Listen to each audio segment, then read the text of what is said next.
જામનગરના અડાલજ નજીક ગેરકાયદેસર દબાણો પર હાલ હટાવવાની કામગીરીને શરૂ કરી દેવામાં આવી છે।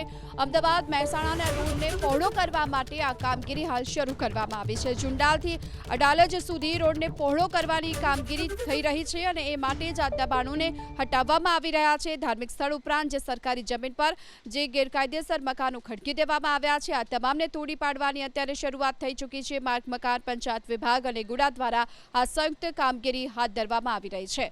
તો જુંડાલથી અડાલજ સુધીના રોડને પહોળો કરવાની કામગીરીના ભાગરૂપે જ આજે ગેરકાયદેસર બાંધકામો ઊભા કરી દેવામાં આવ્યા હતા તેને તોડવાની કામગીરી શરૂ કરવામાં આવી છે।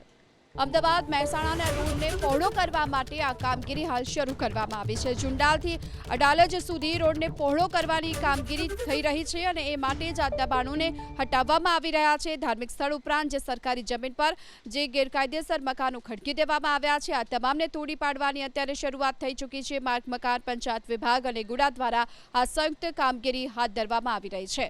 તો જુંડાલથી અડાલજ સુધીના રોડને પહોળો કરવાની કામગીરીના ભાગરૂપે જ આજે ગેરકાયદેસર બાંધકામો ઊભા કરી દેવામાં આવ્યા હતા તેને તોડવાની કામગીરી શરૂ કરવામાં આવી છે।